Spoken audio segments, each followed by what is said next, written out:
નમસ્કાર દર્શક મિત્રો, હું છું પરમાર અનિશા. તમે જોઈ રહ્યા છો લોક સામના ન્યૂઝ. તો જોઈએ આજના સમાચાર. સુરતથી અમારા રિપોર્ટર નૈતિક રેશમવાળા સાથે. સુરતના કોસાડ વિસ્તારમાં મહિલાને કર્યાવરણમાં મળેલો પ્લોટ પચાવી પાડવાના ગંભીર આક્ષેપો સામે આવ્યા છે. ન્યાયની માંગ સાથે પીડિત મહિલા હવે પોલીસ કમિશનર કચેરીએ પહોંચી છે. સુરતના કોસાડ વિસ્તારમાં ખોડિયારનગરમાં રહેતી ગોકુલબેન મોહનભાઈ ચાવડાને તેમના લગ્ન પ્રસંગે કર્યાવરણમાં એક પ્લોટ આપવામાં આવ્યો હતો. મળતી માહિતી મુજબ આ પ્લોટ દિલીપભાઈ મોહનભાઈ ચાવડાએ વર્ષ 2009માં અંદાજે 1,90,000 રૂપિયામાં ખરીદ્યો હતો, પરંતુ છેલ્લા ઘણા સમયથી આ પ્લોટ પર ગેરકાયદેસર કબજો કરવાનો પ્રયાસ થતો હોવાનો પરિવારજનોએ ગંભીર આક્ષેપ કર્યો છે. પરિવારજનોએ જણાવ્યું કે મમતાબેન કછવા, રાજાભાઈ કછવા અને લચ્છુભાઈ કછવા દ્વારા પ્લોટ પર કબજો જમાવવાનો પ્રયાસ કરવામાં આવી રહ્યો છે. અમારે વારંવાર પોલીસ પાસે રજૂઆત કરી છે, છતાં કોઈ યોગ્ય કાર્યવાહી થતી નથી. આ મામલે ગોકુલબેનના પરિવારજનોએ ઉત્તરાયણ પોલીસ સ્ટેશનમાં અનેક વખત ફરિયાદ નોંધાવવાનો પ્રયાસ કર્યો હતો, પરંતુ તેમને સંતોષકારક જવાબ ન મળતા આખરે સુરત પોલીસ કમિશનર કચેરીએ આવેદનપત્ર આપી ન્યાયની માંગણી કરી છે. રડતા રડતા મહિલાએ મારે મારો હક જોઈએ છે, મને ન્યાય અપાવો, આવા શબ્દો સાથે પોલીસ કમિશનર કચેરીમાં રજૂઆત કરી હતી. પીડિત મહિલાએ રડતા રડતા પોતાના અધિકાર માટે પોલીસ કમિશનર પાસે મદદ માંગી છે. હવે જોવાનું રહ્યું કે પોલીસ તંત્ર આ મામલે કેટલી ઝડપથી કાર્યવાહી કરે છે. આ સમગ્ર ઘટનાએ ફરી એકવાર જમીન કબજાના પ્રશ્નો સામે લાવ્યા છે. હવે આ મામલે પોલીસ શું પગલાં ભરે છે તે પર સૌની નજર છે. મારું નામ ગોકુલબેન સુરતજી ગોડ. હું એમપીમાં રહું છું, ઉજ્જૈન. ને મારા પપ્પાએ મને કન્યાદાનનો પ્લોટ આપ્યો હતો.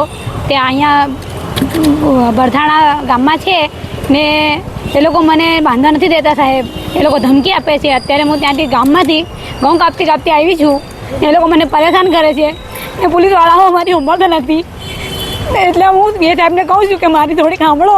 ને મારો નાનો છોકરો લઈને 15 દિવસથી દોડું છું મેં. બેન, કેટલા સમયથી તમે ત્યાં રહો છો અને કન્યાદાનમાં કયા વર્ષમાં આપ્યું હતું? 17 વર્ષ થઈ ગયા છે સાહેબ મને.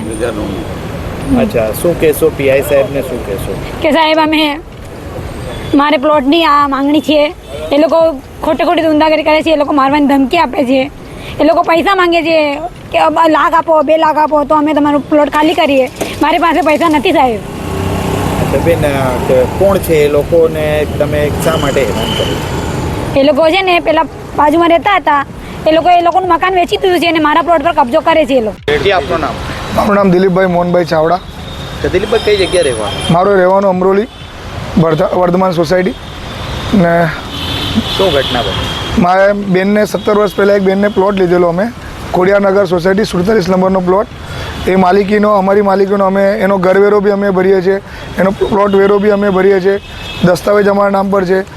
12 માર્ચે હું એમને પ્લોટ પર મારો પોઝિશન લેવા ગયો, મારો મકાનનું બાંધકામ કરવા ગયો, તો ત્યાં લુખ્ખા તત્વ 3-4 જણા, એક લેડીઝ, એમના છોકરાઓ, એમને અમારી પર હુમલો કર્યો 7:30 વાગે 12 માર્ચે. પછી મેં પોલીસ ફરિયાદ કરી. પોલીસ જીપ્સી બી, ત્યાં પોલીસ બી આવી. પોલીસે અમારે બંનેઓને સાંભળ્યું કે ભાઈ તમારી પાસે શું પુરાવા છે. મેં આ ઓરિજિનલ પુરાવા, મારા ડોક્યુમેન્ટ મેં પોલીસને બતાવ્યા. પોલીસ મને પોલીસ સ્ટેશન લઈ ગઈ.